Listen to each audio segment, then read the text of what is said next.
छोटे से गांव से आकर आज पायलट बन गई। आप लोग भी स्टेज पे आइए ऐसे मम्मी पापा को लेकर। पायलट का क्या होता है कि फीस बहुत महंगा होता है। यूपीएससी में भी 1.5-2 लाख लगता था, उसका भी हम लोग कम कर दिए सर। और नीट का भी 1.5-2 लाख लगता था, आज नीट के भी क्लास कितने इजी हो गए हैं। अभी हम यहाँ बोलते हैं अब एविएशन का भी अब 1.5-2 लाख नहीं लगेगा। मैं क्या बोलूं, पूरी दुनिया खान सर की फैन है कि लाखों की फीस हजार में, हजार की फीस तो ना बराबर है। जितना वो फीस लेते हैं मेरे को लगता है आजकल के बच्चे उतना उड़ा देते हैं खाने पीने में, पॉकेट मनी में। यहाँ पर आप लोग भी स्टेज पे आइए ऐसे मम्मी पापा को लेकर। आप लोग पहले बैठिए। हाँ देखिए गर्ल्स लोग, आप लोग पढ़ाई का बड़ा दिक्कत होता है और वही गांव में, तो छपरा के पास, छपरा जिला में एक गांव है जलालपुर ना, तो वहाँ जलालपुर जानते होंगे लोग, जहाँ मधौरा के पास चक्का फैक्ट, जहाँ वो इंजन कारखाना है, तो वहाँ एक छोटे से गांव से आकर आज पायलट बन गई। और अब सोचिए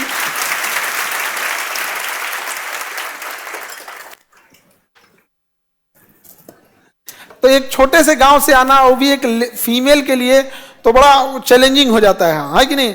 और जब मुस्लिम फैमिली में एक और है, थोड़ा सा एजुकेशन अभी कंपैरेटिवली उतना ज्यादा नहीं है, और लेडीज में तो और मतलब समझिए, तो एक होता है ना कि प्रॉब्लम पे प्रॉब्लम नहीं होता है। और पायलट का क्या होता है कि फीस बहुत महंगा होता है, तो बैंक से लोन, कई बार स्कॉलरशिप रिजेक्ट कर दिया गया, गवर्नमेंट भी बहुत ज्यादा साथ नहीं देती है, तो वहां से रिजेक्ट कर दिया गया वो सब चीजें, तो बहुत सारा समस्या आती रहती है, लेकिन उससे हार नहीं मानना होता है। और आज देखिए आज पायलट बन गई, कंधे पे स्ट्रिप्स आ जाते हैं, वो सब तो पायलट का अपना अपना है। आप लोग जैसे डीएसपी बनिएगा तो आपका स्टार लगेगा, तो अभी है। तो अब देखिए अब आगे टाइप रेटिंग करके एयरलाइंस जहाज उड़ाना है या इंस्ट्रक्शन करना है, ये टीचर भी बन सकती हैं वे लोग पायलट की, तो उतना होने के बाद वहाँ इंस्ट्रक्टर बोला जाता है उसको। तो आप लोग को भी ये कभी कई लड़के लड़कियों को देखते हैं थोड़ी सी असफलता हाथ लगती है, तो कभी एक आध नंबर से छूट गए तो आप लोग घबरा जाते हैं। इन लोग के साथ भी बहुत झमेला हुआ, कभी कोरोना आ गया डिस्टर्ब कर दिया, कभी कुछ यहाँ पर। और फीस तो गजब महंगी होती है इन लोग की। यहाँ क्लास का कितना था वो, एक सब्जेक्ट का 1 लाख के आसपास, टोटल मिला के कितना हो जाएगा? अच्छा, मतलब 2 से 2.5 लाख का क्लासेज हो जाएंगे यहाँ पे।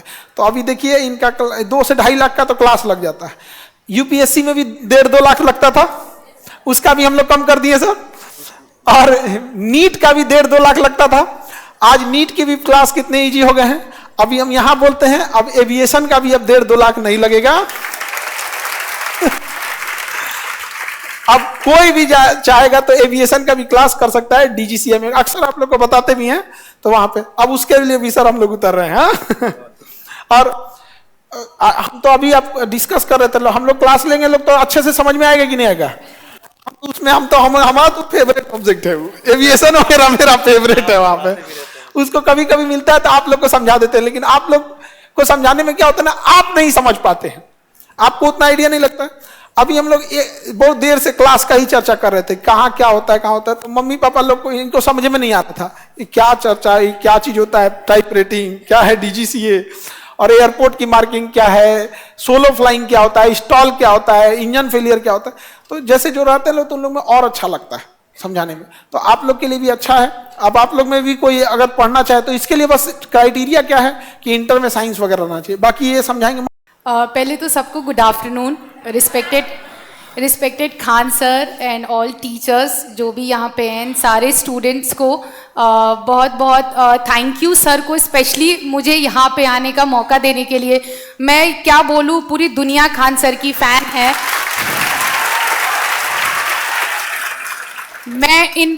मेरे लिए मैं ये कह सकती हूँ कि मेरे लिए बहुत ये ऐसी बात है कि मैं कभी इनसे क्लासेस नहीं ले पाई, बट आप लोग मेरे को लगता है कि सबसे लकी हैं जो खान सर को ऐसे देख रहे हैं, क्योंकि ये सपना मेरा 2020 से था, जब सितंबर में मैं फ्लाइंग कर रही थी और अभी बहुत एक्सपीरियंस कम था मेरी फ्लाइंग ट्रेनिंग चल रही थी और मेरा टेक्निकल का एक सब्जेक्ट है जो क्लियर नहीं हुआ था। तो खान सर, किसी ने, मेरे फ्रेंड ने बोला कि अरे तुम्हारे बिहार के कोई इंस्ट्रक्टर है, सर हैं, टीचर हैं, जो जेट इंजन को कैसे पढ़ा रहे हैं।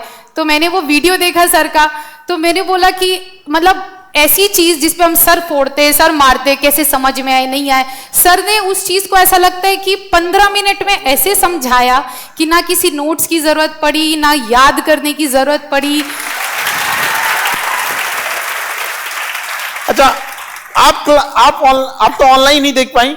अब इनकी बहन है, अभी तो आप लोग को अगले साल इनकी बहन से मिला, इस साल वो बीपीएससी शायद अगले साल निकाल के आए। मेरी बहन इसी खान सर के पास, क्योंकि मेरा ये सपना था वो जाए और वो बीपीएससी करे, तो मेरी बहन यही इनसे क्लास लेती है। अच्छा, तो इसमें अभी अगले साल मिलवाएंगे, अभी लोग के बीच में इसी क्लास में है वो। हाँ, तो ये लोग तो ऑनलाइन देखे लोग, आप लोग ऑफलाइन। तो एक होता है ना कि ऑफलाइन वाले लोग का, हाँ, इसी में तो तुम लोग का क्या है, वहां जब वो डीएसपी बन के आएंगे, एसडीएम बन के, तब ना देखना है। और मुझे लगता आई थिंक यहाँ पे जितने बैठे ये सब मेरी बहन है। तो पता है, जो ऑफलाइन देखता है ना, उसको ऐसा लगता होगा कि मतलब जिनको देखे, जो ऑनलाइन देख के आता है वो ऑफलाइन में मिलता है ना, तो अलग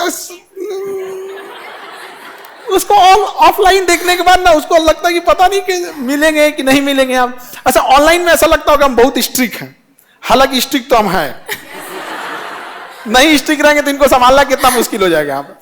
तो बढ़िया है इन लोग का, और स्ट्रगल इन लोग का भी अपने जीवन में सबके रहता है। माता पिता इन लोग के कैसे कैसे पढ़ाए हो, तो सबके साथ स्ट्रगल रहता है जरूर। अभी मैं बैठी थी सर के पास, तो मतलब मैं बता सकती हूँ मैं शॉक्ड हो गई किस बात से, कि मुझे लगता था कि सिर्फ ये बीपीएससी और यूपीएससी के गुरु हैं, बट मुझे लगता है कि इनको हमारे फील्ड में भी उतरने की जरूरत है। और जैसे ये आप लोगों का हेल्प कर रहे हैं कि लाखों की फीस 1000 में, 1000 की फीस तो ना बराबर है, जितना वो फीस लेते हैं मेरे को लगता है आजकल के बच्चे उतना उड़ा देते हैं खाने पीने में, पॉकेट मनी में। तो जो इंसान अगर ऐसे कर सकता है तो शायद sir you are the best, और आपके जैसा कोई हो भी नहीं सकता है, and nobody can replace you. इस साल हम लोग एविएशन में उतर रहे हैं। यस सर, और मैं इस चीज के लिए सबसे ज्यादा एक्साइटेड हूँ। मैं आई थी बस अपनी बात रखने के लिए, बट यहाँ पे मुझे कुछ और न्यूज मिला, और वो ऐसा लग रहा है कि मैं किसी नॉन एविएशन बैकग्राउंड से बात करके फील ही नहीं हुआ कि मुझे लगता है कि जितना मैंने सीखा है, मैंने जानना है, इस सब इनको पता है।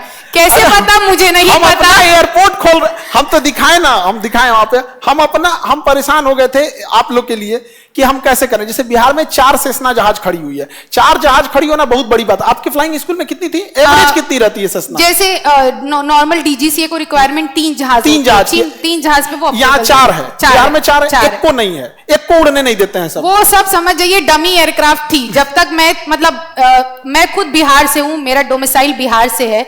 अगर फ्लाइंग का बात खर्चा करे तो इस पूरे इंडिया में, क्या इस पूरे वर्ल्ड में अगर सबसे सस्ता कहीं पे फ्लाइंग होता है वो है बिहार फ्लाइंग क्लब, पर मैं वहां तक नहीं पहुंच। अरे होता ही नहीं है, हाँ, होता ही नहीं है वहां पे। ऐसे जहाज खड़ा करके ना धूल फांक रहा है, तो हम उनसे कहें कि ये धूल फांक रहा है, जहाज खराब हो गया है, तो इसमें आग लगा दीजिए।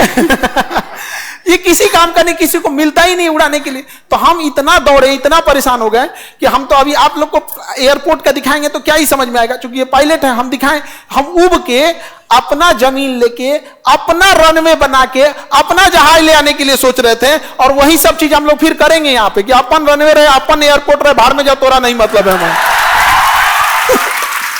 तो हम दिखाएं कि देखो बबनी, हम लोग का यहां तक तैयारी है, ये जहाज लेना था, ये सिमुलेटर लेना था, यूएस की कौन सी कंपनी थी जहां से। तो ये लोग शॉक हो गए, अरे बाप रे बाप, हमको तो लगा कि सर केवल यूपीएससी बीपीएससी या नीट तक है, यहाँ एविएशन में भी। यहाँ तो मतलब है कि अब वो गया जमाना कि जब केवल जिनके पास बहुत पैसा रहेगा, लेकिन उसमें भी हम लोग को अड़ंगा लगा दिया जाता है। बहुत सारे डॉक्यूमेंटेशन, ये अपन जहाज उड़ाएंगे, अपन एयरपोर्ट। सर वैसे अड़ंगा लगाने के लिए तो आपको यूपीएससी बीपीएससी के लिए भी लगाया था, आप यहाँ तक पहुंच गए, तो मुझे नहीं लगता कि आपको कोई हरा सकता है और आपको कोई रोक सकता है। तो देखिए, आज एक पायलट है और हम यहां से आपको कह रहे हैं कि एक समय आएगा। देखिए, चूंकि पायलट का कोर्स बड़ा लंबा होता है और सच में पूछो तो सबसे स्ट्रेस वाला होता है। तो हम कई बार हम तो इनको तो हम वहां पे, तुम आप में से जो जॉब ले लेते हैं वो मेरे ऑफिस में आते हैं, तो वहां एक स्क्रीन लगा होगा बगल में वहां पे। तो यहाँ जब जहाज सेस्ना नहीं उड़ती है तो हम उस पे स्क्रीन पे सिमुलेट करके उड़ाते रहते हैं। सिमुलेटर होता है स्क्रीन पे, तो यहाँ उड़ने ही नहीं देगा तो हम क्या करेंगे यहाँ पे। तो बहुत जल्दी, क्योंकि उसमें बहुत पढ़ाई होती है, टेक्निकल कोर्सेज अलग होते हैं, दोबारा उसकी लैंग्वेज अलग होता है, और उसमें सबसे खराबी उस आरटीआर वाले में ना, उसमें दोबारा क्वेश्चन नहीं पूछ सकते हैं, हाँ, आरटीआर एग्जाम होता हाँ है उसमें नहीं पूछ सकते। आरटीआर एक एग्जाम होता है, उसको अगर आप जैसे मान के चलिए आप बीपीएससी दे रहे हैं, नीट दे रहे हैं, जेई दे रहे हैं, आपको ये क्वेश्चन नहीं आया, स्किप करके आगे गए, टाइम मिला तो दोबारा जाके बना लेंगे ना। उसमें ऐसा नहीं होता है, अगर आपने ये क्वेश्चन नहीं किया अगले क्वेश्चन पे गए तो शायद उसके बाद पिछले बार में चांस नहीं दे ऐसे। तो इतना टफ होता है, सोचिए आप लौट के नहीं जा सकते वहां देने के लिए। और सबसे ज्यादा रूल रेगुलेशन इन्हीं लोग का डिपार्टमेंट देखता है, जिसका नाम है डीजीसीए। डीजीसीए इतना रूल रेगुलेशन कहीं नहीं है, एकदम स्ट्रिक्ट है। तो आने वाले से 200 घंटे तो इन लोग को हवा में रहना पड़ता है, फिर रात में फ्लाई करना पड़ता है, फिर अकेले उड़ाना पड़ता है, और जहाज लेके अकेले उड़ गई तो ये लोग पापा की असली परी है, वो जो उड़ने वाला मतलब ये सच में उड़ती है लोग यहाँ पे, तुम लोग वाला नहीं स्कूटी लेके वहां पे, वो वाला नहीं वो वाला स्कूटी नहीं, यहाँ पे सच में उड़ने वाला ये लोग पापा के परी है लोग। अच्छा उसमें ना सबसे बड़ा टेंशन क्या होता है, जब कोई स्टूडेंट पायलट है उसको एक ओरिजिनल पायलट जहाज दे दिया गया, करोड़ों की जहाज है, उसमें उसको अकेले बैठा दिया गया और उसको कहा गया जाओ। अब वो जब तक लौट के नहीं आता है ना, हमको नहीं लगता नीचे कोई खाना पीना भी खा पाता होगा, टेंशन में। जो जिस धर्म का है उस धर्म में, या अल्लाह हिफाजत से उतार देना, हे बजरंग बली, वो गया है या गई है, जहाज लेके आएगी कि जहाजें कहीं गायब कर दी, कहां दिया दी, कोई पता नहीं चल। करोड़ों की जहाज होती है, जब उतर जाते हैं लोग तो उसको तो खुशी होती है कि हमने सोलो लैंडिंग की थे, अकेले गए, और उससे ज्यादा खुश होते हैं इंस्ट्रक्टर लोग, बच गए लो भाई आज और रात में फ्लाइट उड़ाना बड़ा टफ होता है, क्योंकि उसमें ना हाइट का अंदाजा नहीं लग पाता है, तो ये सब बड़ा टफ होता है। उतने चैलेंजेस को पार करने के बाद यहां तक पहुंचे, और मम्मी पापा ऐसे लोगों को भी बहुत बहुत बधाई के पात्र हैं, जो इन लोगों की मेहनत की वजह से जो यहां तक इनको पहुंचाए।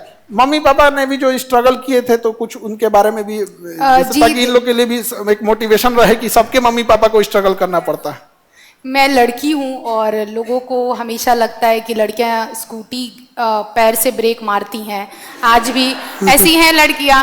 तो और मैं जिस यहाँ से आती हूँ बिहार से, और वो भी बिहार में शायद मेरा गांव ऐसा गांव है, मैप में भी मेंशन नहीं है, मेरे आसपास के गांव मेंशन है पर मेरा गांव मेंशन ही नहीं है मैप में। तो ऐसे गांव से मैं आती हूँ और जहाँ से मैं जहाज उड़ा सकती हूँ, और मैंने उड़ाया 200 घंटे की जहाज उड़ाई है, ट्रेनिंग ली, अपनी कमर्शियल पायलट लाइसेंस इशू किया है। तो स्पेशली उन लोगों को बताने के लिए कि लड़कियां पैर से ब्रेक मारती हैं तो लड़कियां हवा में भी उड़ती हैं, तो उन बताने के लिए और समझाने के लिए, तो माँ बाप का मेरी जर्नी 9 साल की रही है। मैं झूठ नहीं बोलूँगी कि हाँ अरे बस ऐसे फटाफट हो गया, बहुत इजी है, बहुत ऐसा है, इसलिए 9 साल की है क्योंकि 9 साल की ये ट्रेनिंग नहीं है, मैं ये चीज़ क्लियर कर रही हूँ। ट्रेनिंग है 2 साल की, 2.5 साल की आप कंप्लीट कर सकते हैं, आप पे डिपेंड करता है, उससे भी कम टाइम में कर सकते हैं। इसलिए मेरी जर्नी रही, क्यों? क्योंकि इसमें वही बात खर्चा की आ गई। कुछ दिन तक तो मैं बिहार फ्लाइंग क्लब के लिए दौड़ी, कह रहे मैं बिहार की हूँ, कुछ तो बिहारी होने का फायदा हो, ऐसे तो सिर्फ गाली ही मिलता है बिहारियों को और कुछ नहीं मिलता। बट उसके बाद भी एडमिशन नहीं मिला, फिर बहुत महंगा कोर्स, लोन लिया, मेरे पापा ने अपनी जो भी प्रॉपर्टी थी बेच दी, क्योंकि मेरा कोई भाई नहीं है, मैं बड़ी थी। बट आधा करने के बाद से मेरे खुद के फ्लाइंग क्लब में जब मैंने स्टार्ट किया 2020 में अपनी पहली फ्लाइंग, जनवरी में, उसके बाद कोरोना आ गया। कोरोना के बाद से सब पूरा देश परेशान था। उसके बाद मैंने फिर से फ्लाइंग स्टार्ट की, तो उसी फ्लाइंग क्लब में एरोप्लेन से मेरी फ्रेंड का डेथ हो गया, क्रैश हो गया वो प्लेन। तो एक सामने क्रैश होके और फेलियर की तरह पलट जाना मुझे नहीं लगा वो ठीक, क्योंकि मुझे बहुत लोगों ने बोला कि अरे वो मर गई तो तुम भी मर सकती हो। तो मुझे ऐसा लगा कि अगर मुझे जहाज से ही गिर के मरना है तो मैं मर जाऊं, अगर नहीं तो इंसान को ईंट से भी ठोकर लग जाए तो वो मर जाएगा। तो फिर ये चीज मैंने कंटिन्यू की, और उसके बाद मैं मेडिकली अनफिट हो गई कि अब मेरा स्टोन्स हो गए थे, सर्जरी हो गई, और हमारे इसमें फिटनेस बहुत ज़रूरी होती है, विदाउट फिटनेस आप कुछ भी नहीं कर सकते। मेरे सारे पेपर लैप्स हो गए, क्योंकि हमारी पेपर की वैलिडिटी होती है 5 ईयर्स, और हमारे पासिंग मार्क्स होते हैं 70% पास मार्क्स। एक सब्जेक्ट में आपको 70% मार्क्स लाना होता है। हम थोड़ा सा क्लियर कर देते हैं, अभी आप लोग को नहीं समझ। जैसे आप मैट्रिक पास किए, तो मैट्रिक का सर्टिफिकेट जब तक आप जिंदा हैं उसकी वैलिडिटी है ना, बट पायलट के कोर्स में डीजीसीए में ऐसा नहीं होता है। आप एक बार पास हो गए तो 5 साल बाद उसकी वैलिडिटी खत्म हो जाएगी, फिर पास होना पड़ेगा। तो आप समझ रहे, ये वैलिडिटी तो उसी को कहते हैं लैप्स हो जाना। तो अगर आप मेडिकल अनफिट हो गए, या क्लास नहीं हो पाया, या आपका ट्रेनिंग स्कूल जो फ्लाइंग स्कूल है उसकी जहाज खराब हो गई, या किस्मत फूटा है तो बिहार ट्रेनिंग स्कूल में आप आ जाएंगे, तो वो तो ऐसे मार डालेगा आपको, 2 को सर्टिफिकेट लैप्स करा देगा। एक तो छोटा मोटा चीज है, तो एक तो सर्टिफिकेट लैप्स हो गया। दूसरा क्या होता है, ऐसे समझिए कि बोर्ड एग्जाम में होता है 30-35% पे आप पास हो जाते हैं। पासिंग मार्क्स कितना है? 33%। आप 35 भी पाए तो थर्ड डिवीजन पास हो जाएंगे ना। और अगर सपोज कीजिए कि आप 70%, 65% पाए तो आपके कौन सा डिवीजन? फर्स्ट। पायलट में फेल। पायलट में पासिंग मार्क्स है 70%। पासिंग मार्क्स 70% है। हमारे यहाँ 70% कोई पा जाएगा तो अरे बाप हो बाप, दीवार तोड़ दे तो हमें 70% या आप समझिए, वहां पासिंग मार्क्स 70%। तो वही इनका कहना था कि 70% पासिंग मार्क्स, क्योंकि आप लोग को उतना बुझा होगा नहीं रहा होगा तो हम तो बीच में समझा दें यहाँ पे। तो अच्छा, पायलट वाले में एक इन लोग को जो बहुत बड़ा प्रॉब्लम क्या आता है कि जो इंस्ट्रक्टर भी होते हैं ना, वो लोग भी ना बहुत सारा शुरुआत में ही एविएशन वाली भाषा बोलने लगते हैं, तो उतना समझ में नहीं आता। तो अभी जो हम लोग स्टार्ट करेंगे ना इस साल, अपनी भाषा में एकदम ठेठ भाषा में एकदम उड़ा धाप गिरा दे ऐसे बोलते हैं, धाप दे गिरा दे, समझ में आ गया। ये लोग क्या बोलेगा? हार्ड लैंडिंग हुई एकदम, हार्ड लैंडिंग। वहां पे 2 डिग्री उसका नोज भी ऊपर होना, मेन लैंडिंग गियर पे उतारो, नोज लैंडिंग गियर पे नहीं। आप हम लोग धाप दे गिरा दिया, तुरंत समझ में आ गया, उसको तुरंत समझ में आ जाएगा। ऐसा ऐसा भाषा बोलेगा, वो नया नया बच्चा है, उसे क्या पता है कि मेन लैंडिंग गियर क्या होता है, नोज लैंडिंग गियर क्या है, बैली लैंडिंग क्या चीज है, उसको उतना नहीं ना बुझाता है। और रात में तो हमको लगता है नाइट फ्लाइट में तो सब लोग पटकते होंगे लोग। हाँ, स्टार्टिंग में सब पटकते हैं। आप भी पटकी थी? मैं भी पटकी थी। रात के टाइम पे जो फर्स्ट पायलट होता है ना स्टार्टिंग में, उसको हाइट का आइडिया नहीं लगता है। वो हाइट इतना रहता है, उसका हाइट बहुत कम बचा है, उसे लगता है ज्यादा बचा है। तो क्या होता है ना, वो कंफ्यूजन में धबाक से पलट दिया। रात की फ्लाइट टफ इसलिए भी होती है कि बीच में अगर इंजन फेल हुआ, स्टॉल हुआ, तो दिन के टाइम पे आपको लग जाएगा कि इस एरिया में घर कम है, पेड़ कम है, खाली खेत है, यहां उतार सकते हैं। रात के टाइम पे कुछ नहीं दिखता है, तो आइडिया नहीं लग पाता है कहां उतारेंगे कहां नहीं उतारेंगे, तो रिस्क जो होता है वो ज्यादा बढ़ जाता है। तो इतना झेलना पड़ा कि एक तो सर्टिफिकेट लैप्स हो गया था कोरोना के टाइम पे, और 4 पेपर मेरे लैप्स हो गए थे। हर पेपर की पासिंग मार्क्स 70 है, ऑल मिला के नहीं कि सारे सब्जेक्ट को मिला के 70% है। एक सब्जेक्ट में आपको 70% लाना होता है। उसी तरह में 4 सब्जेक्ट लैप्स हो गए। फिर मेरे को ऐसा लगा कि अब छोड़ देना है, नहीं करना है, बट 80 घंटे भी दिख रहे थे कि 80 घंटे तो हो चुके हैं, अब पेपर एक थोड़ा सा खुद मेहनत करना पड़ेगा, पढ़ना पड़ेगा। 80 घंटे में तो इतने लाख रुपए लग गए हैं, अब यू टर्न मारूं कि आगे बढ़ूं, समझ में, एक तरफ कुआं एक तरफ खाई दिख रहा था। तो 50% हो गया, बट ठीक है। उसके बाद से वापस से मेरी सर्जरी हुई, मेडिकली फिट हुई, एयरफोर्स डॉक्टर ने फिट किया, प्रोसेस होते हैं उसके एक लंबे बहुत अलग प्रोसेस हैं। वो सब करने के बाद से मैंने 2024 में फाइनली अपना लाइसेंस ले लिया। तो एट द एंड आपको जो चीज़ मिल जाती है उसकी बात अलग होती है। तो मेरा स्पेशली सभी स्टूडेंट से एक स्पेशल मैसेज है कि स्पेशली मैंने देखा है बीपीएससी और यूपीएससी में कि पता नहीं लोग आप लोगों की पढ़ाई बहुत, आप लोगों की भी पढ़ाई इजी नहीं है क्योंकि आप लोगों का सिलेबस इतना वास्ट है। मुझे उतना कुछ आइडिया नहीं है, बट हाँ मेरी खुद की बहन कर रही है तो मैं समझ सकती हूँ उस चीज को। अभी भी क्लास में ही है, अगले साल मिलाएंगे यहाँ पे स्टेज पे आके। अभी मत जानिए किधर बैठी है, इसी में बैठी है। हाँ जी, पूछिए, इन लोग से झूठ बोल रहे हैं। नहीं, मेरी अपनी छोटी बहन है अभी भी क्लास में जो बीपीएससी की प्रिपरेशन कर रही है खान सर के पास। हाँ। वो इसी क्लास में, ये बात सच है, वो इसी क्लास में है।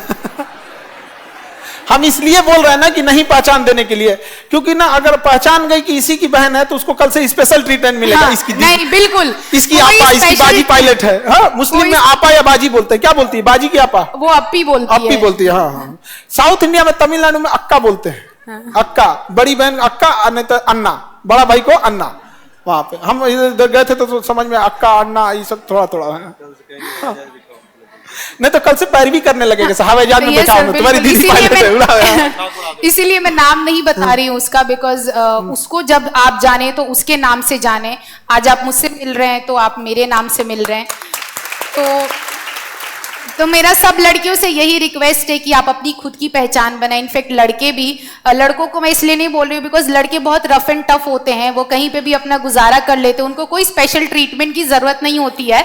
लड़कियों को थोड़ा एक्स्ट्रा होती है, लड़कियों को थोड़ा एक्स्ट्रा होती है। लड़कियों को चाहिए होता है कि अरे मेरे को कोई ऐसे कैसे बोल दिया, कोई ऐसे नहीं। मैं अपने कॉकपिट में पिटी भी हूँ और गाली भी सुनी हूँ, जो गाली लड़के सुनते थे वही सुनी हूँ, तभी शायद यहाँ तक पहुंच पाई हूँ। तो शायद पहले उनको कॉकपिट बताना पड़ेगा। जहाज पायलट जहां बैठता है ना उसको कॉकपिट बोलते हैं, और उसमें इंस्ट्रक्टर बगल में बैठता है, पीटते भी हैं। तो इन्हें यही कहना है कि कॉकपिट में पीटी भी है, गाली गलौज भी सुनना पड़ता है और डांटते भी हैं। इंजन बंद हो गया, आप क्या करोगे? बड़ा बहुत एक प्रेशर होता है कि आप वो कर रहे हो और आपको बगल में कोई चिल्ला रहा है, इसके बाद क्या, इसके बाद क्या, इसके बाद क्या। उस मेंटल प्रेशर के साथ आपको उस जहाज को बहुत अच्छे से और बहुत प्यार से बिठाना होता है उस रनवे पे। तो ये सब होता है। तो मेरा यही कहना है कि मैं बहुत सुनती हूँ ऐसे केसेस की लोग हार मान गए, बैकआउट कर गए, डिप्रेशन में चले गए, एंजाइटी होने लगा, सुइसाइडल थॉट्स आने लगे, सुइसाइड कर लिया। तो हमारे जान की वैल्यू सिर्फ हमें पता है, शायद किसी और को नहीं पता। अगर हम अपनी जान खुद लें, कोई नेता किसी पे कोई फर्क नहीं पड़ने वाला है। अरे नहीं हो रहा है री एग्जाम, मत हो, अगली बार दे देंगे, चुपचाप रह जाएंगे, क्या करेंगे। सर ने इतना लड़ाई लड़ा, अंत तक लड़ा, हम सबने देखा, ऑनलाइन देखा, चैनल से देखा, सबने जितना सपोर्ट किया। बट हमारी जान जो है वो बहुत ही ज्यादा स्पेशल है खुद के लिए, क्योंकि हम जो हैं अपने माँ बाप के लिए हैं, अपने माँ बाप के बदौलत हैं। और फिर इस लड़ाई में हम क्यों अपने आप को डिप्रेस करें, क्योंकि 8 साल 9 साल नहीं लगता कि उसमें मेरे को भी एंजाइटी हो सकती थी, डिप्रेशन हो सकता था, यू टर्न मार सकती थी, लेकिन फिर मुझे किस नाम से जाना जाता है? फेलियर के नाम से। बट आज मुझे कैप्टन ताइबा अफरोज बोलते हैं तो एक अलग ही फील होता है। ये मेरी मम्मी है, इनका नाम शमसुन्निशा है।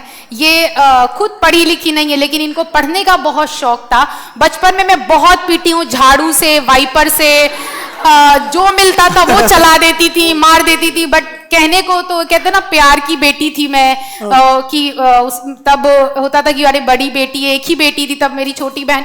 तो बहुत पिटी हूँ। क्यों? क्योंकि पढ़ने में ये नहीं, क्योंकि मेरे को एक बार कम नंबर आ गया था, स्टैंडर्ड 2 की बात है, और वो नंबर का स्लिप मैंने चुरा लिया था अपने जेब में कि मम्मी को नहीं पता चलना चाहिए, बच्चे का दिमाग। और मम्मी शर्ट धुलने गई, उनको मिल गया, पता चल गया। अब बस वाइपर मिले, झाड़ू मिले, जो मिले, झूठ क्यों बोली, कम आया नंबर, कम आया। और ये मेरे पापा हैं मोतीउल हक, इन्होंने बचपन से बहुत सपोर्ट किया, कभी बेटा और बेटी में, क्योंकि मुझे नहीं पता बेटा बेटी में कैसे ट्रीटमेंट दिया जाता है, क्योंकि मेरा भाई है ही नहीं। तो जो ट्रीटमेंट मिला मुझे ही मिला, दोनों बहनों को मिला, लड़का वाला भी वही ट्रीटमेंट, लड़की वाला भी। शायद इन दोनों के ही बदौलत मैं यहाँ खड़ी हूँ, मुस्लिम परिवार के होने के बावजूद भी।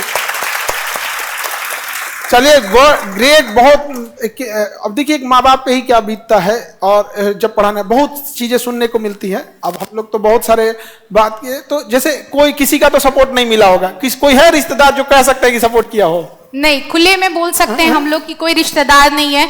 मेरे पापा के अपने दोस्त ना मेरे रिश्तेदार हैं, दूर दूर तक कुछ भी नहीं है। उनके साथ मैट्रिक तक पढ़े थे, उन्होंने बहुत भारी रकम दी थी, बैंक से लोन लिया था, जो मेरे पापा के नाम की प्रॉपर्टी थी उन्होंने बेच के उन्होंने मेरे पे लगा दिया। ये भी नहीं सोचा कि दूसरी बेटी है उसको क्या देंगे, क्या करेंगे, या फिर इसकी शादी कैसे। लोग बोले अरे प्रॉपर्टी बिकती है तो शादी के लिए बिकती है। अरे क्यों? प्रॉपर्टी पढ़ने के लिए बिकेगी तो डबल इनकम होगा ना। तो ये स्ट्रेटेजी सोचना चाहिए। शादी कर देंगे तो वो तो लेके चली गई। तो अभी सोचिए, अगर शादी ब्याह कर रहे थे तो क्या ही हो पाता। अभी तो सैलरी मेरे ख्याल से अब तो 1.5 से तो नीचे शुरू नहीं हो गया। ठीक है, कोई मांगने भी नहीं आएगा क्योंकि मुंह नहीं है उसका बोलने का। जब आपने हेल्प ही नहीं किया था उस टाइम, तो अभी तो खुद ही लोग चेहरा छुपा के जाते हैं कि हमने कितना सताया था। तो सोचिए, बाकी गार्जियन को भी कहते हैं कि इन लोगों से आप लोग भी प्रेरणा लीजिए। अपनी बेटी को बोझ मत समझिए, घर जमीन बेच के शादी ब्याह करा देंगे, फिर वो क्या आएगा कि 100% ससुराल के दम पे उसी के आश्रित बैठे रहेगी। अभी आने वाले 5-7 साल में आज 1.5 लाख है, कल 2 लाख है, कल 3 लाख सैलरी जाएगी, 5 लाख जाएगी। कितना बढ़िया जाए, और एकदम और आगे जाते जाइए, और ऐसे खूब बढ़िया मिठाई आपका हम छोड़ दिए वहां पे। नहीं, मिठाई बहुत बढ़िया लेके आई थी, हम वही चैम्बर में ही छोड़ दिए यहाँ पे, बहुत बढ़िया मिठाई यहाँ पे। अगले साल इनके छोटी बहन का भी मिठाई लेके आएंगे, वो इनका भी मिठाई खाने को हम लोग को मिलेगा।